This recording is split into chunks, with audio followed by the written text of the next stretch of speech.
दी। संदर्भ में किसी का नाम नहीं लिया। अजीज बर्नी की किताब थी 2611 एंड आरएसएस कॉन्स्पिरेसी, कोई जाके चेक कर ले उसमें कौन कौन कहां कहां था। अब मैं मुसलमानों के बारे में कहना चाहता हूं, मुस्लिम समाज के लिए। बहुत से लोग ऐसे हैं जिनको मुस्लिम समाज की हिस्ट्री नहीं पता है।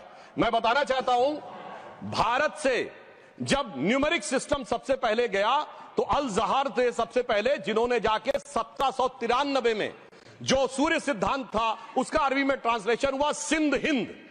और हम बता रहे हैं हम किस तरह के मुस्लिम को साथ रखते हैं। डॉक्टर कलाम से बड़ा आलिम इस्लाम में साइंसदान नहीं हुआ, और आरिफ मोहम्मद खान साहब जो बिहार के गवर्नर हैं, उनसे बड़ा आलिम फाजिल मुसलमान आज सियासी जमात में तो नहीं होगा, यह मैं दावे के साथ कह सकता हूं। मगर मैं बताना चाहता हूं सर, उसके बाद उन्होंने एक किताब लिखी, एक सर 10th सेंचुरी के मुस्लिम राइटर थे जिन्होंने किताब लिखी, उसका नाम था the compendious book of balancing and completion according to Hindu calculation, जिसको शॉर्ट में अल जब्र कहा गया, और वहां से अलजबरा निकला।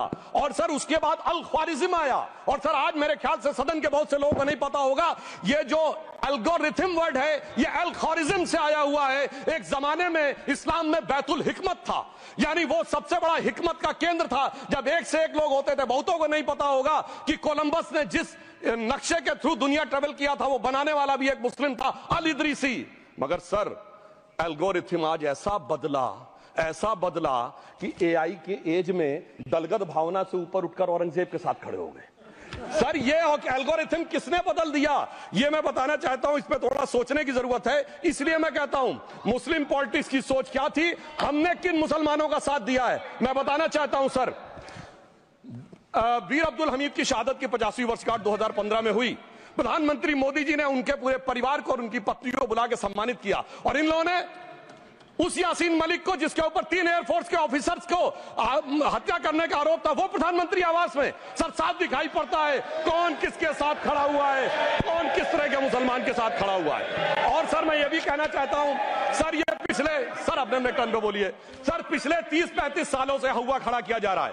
1990 में जब राम मंदिर आंदोलन हुआ, कहा गया बीजेपी आएगी उत्तर प्रदेश में खा जाएगी। सर बीजेपी आने के बाद उत्तर प्रदेश में जानते क्या हुआ सर, 22 साल से शिया सुन्नी के बीच में जो दंगे चलते थे और मदे साहबा का जुलूस नहीं निकलता था, शिया समुदाय का मदे साहबा का जुलूस लखनऊ में हमारी सरकार में निकलना शुरू हुआ। और उसके बाद कहा गया केंद्र में भाजपा आएगी तो खा जाएगी। सर अटल जी की सरकार आई, इतनी शानदार स्थिति रही। उसके बाद कहा गया गुजरात में आएगी तो भाजपा खा जाएगी। सर गुजरात का मुसलमान आज सबसे समृद्ध मुसलमान है, सबसे ज्यादा जकात वहां से आता है। उसके बाद कहा गया मोदी जी की सरकार आएगी तो क्या होगा। सर मोदी जी की सरकार आने के बाद हमारे साथियों ने बताया है अल्पसंख्यक समुदाय के 70% लोग हैं जिनको किसी न किसी एक योजना का लाभ जरूर मिला है। और सर फिर कहा गया सीए आएगा तो नागरिकता छिन जाएगी।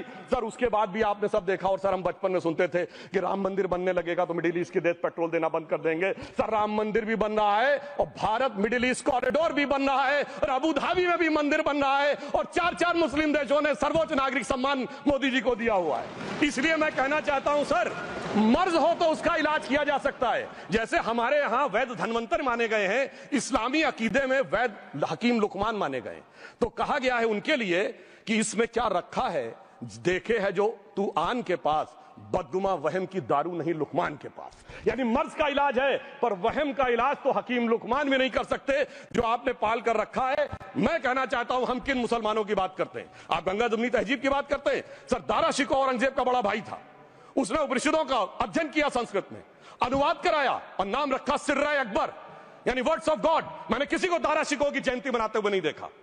मैं पूछना चाहता हूं बेगम बीबी ताज, उनके घर पे जाते किसी ने सुना। सर ये बताइए, आलम शेख इतने बड़े कृष्ण भक्त के कवि, किसी ने सुना उनके घर पे जाते हुए। मलिक मोहम्मद जायसी जिन्होंने पद्मावत लिखा, उत्तर प्रदेश के रहने वाले, उनके घर पे कोई गया? ये बताइए ब्रिगेडियर मोहम्मद उस्मान के घर पे कौन गया? आजमगढ़ में, गाजीपुर के रहने वाले थे, आज तक जाने वालों में नहीं दिखे। और मैं सर बताना चाहता हूं एक और बात, सर एक सैयद इब्राहिम रसखान हुए हैं, बहुत बड़े कृष्ण भक्ति के कवि। सर जिन्होंने क्या लिखा, उन्होंने कहा मेरा अगला जन्म हो तो भी मैं कृष्ण भक्ति बनना चाहूंगा। मनुष्य बनूं तो ग्वाल बाले के रूप में, और पशु बनूं तो गाय के रूप में। उन्होंने कहा मानुष हो तो वही रसखान, बसों ब्रज गोकुल गांव के ग्वारन। जो पशु हो तो कहा बस मेरो चरो नित नंद की धेनु मजारन। सर उन्होंने कहा गायों के बीच में नंद बाबा की गायों में जन्म लेना चाहूंगा। मगर सर आज एक ऐसे नेता आए हैं इस देश में जिनको गायों से बदबू आने लगी है, तो उनके लिए मुझे मेरे मन में भाव आता है सर कि श्री रामचंद्र कह गए सिया से, ऐसा कलयुग आएगा गोपालक श्री यदुवर कुल में एक ऐसा नेता आएगा जिसे बकरे कटने में खुशबू मिलेगी, गौ माता में बदबू पाएगा, रामचंद्र कह गए सिया से कैसा कलयुग आएगा। अब सर मैं एक और बात भी कहना चाहता हूं, हम किनको मानते हैं सर? नजीर अकबराबादी को सुनिए, कृष्ण भक्त के लिए क्या कहा। सर मैं एक बोलना चाहता हूं, बुल्ले शाह ने क्या कहा? बुल्ले शाह ने कहा, अभी होली गुजरी है, उसने कहा था आज होली खेलूंगी मैं, कर बिस्मिल्लाह। उन्होंने आगे कहा, अलस्तु बिरबिकुम, प्रीतम बोले, सब सखियों ने घूंघट खोले, नाम नबी की रतन चढ़ी, सुनिएगा, नाम नबी की रतन चढ़ी और बूंद पड़ी अल्लाह अल्लाह, आज होली खेलूंगी मैं, कर बिस्मिल्लाह। तो मैं भी कहता हूं अब बिस्मिल्लाह करिए और उसके बाद हमारे इस सहयोग करिए, इस सकारात्मक उसका, वरना अल्हम्दुलिल्लाह जो हम मुसलमानों के लिए और देश के लिए करना चाहते हैं उसमें हमें सफलता जरूर मिलेगी। अंत में मैं सिर्फ ये कहना चाहता हूं सर, तमाम प्रकार की बातें यहां पर हुई, सकारात्मक और नकारात्मक, मगर अफसोस की बात यह है कि 1913 के वक्फ वाल औलाद से लेके 2013 के वक्फ वाल औलाद तक इनकी फितरत नहीं बढ़ती, क्योंकि सर ये तो पार्टियां ही अल औलाद हैं, तो इनको तो उससे बहुत ज्यादा वो होगी। पर मैं सिर्फ अंत में कहना चाहता हूं सर, अपनी सोच बदलिए। आप जिस कश्ती पे सवार होकर इस दरिया को पार करने की कोशिश कर रहे हैं, पिछले 75 साल में नहीं कर पा रहे हैं, 10-12 साल में बहुत हिचकोले खा रहे हैं, तो कश्ती और रास्ता बदलिए। तो इनके लिए अंत में एक पंक्ति कहते हुए बात समाप्त करना चाहूंगा। इन्होंने कश्ती भी नहीं बदली, दरिया भी नहीं बदला, पर इन डूबने वालों का जज्बा भी नहीं बदला, पर है शौक सफर ऐसा, एक उम्र हुई हमने, मंजिल भी नहीं पाई, रास्ता भी नहीं बदला। अब अगर नई मंजिल पानी है, नई मंजिल की नई सुबह देखनी है, तो मैं कहना चाहता हूं आइए सबको साथ लेकर चलिए।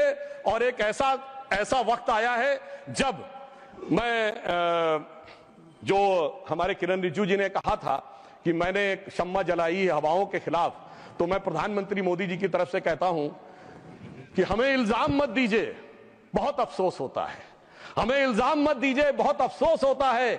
बड़ी तरकीब से कश्ती यहां तक लेके आए हैं और बदल देते हैं हम दरिया की लहरें अपनी हिम्मत से, आंधियों में भी अक्सर चिराग हमने जलाए हैं।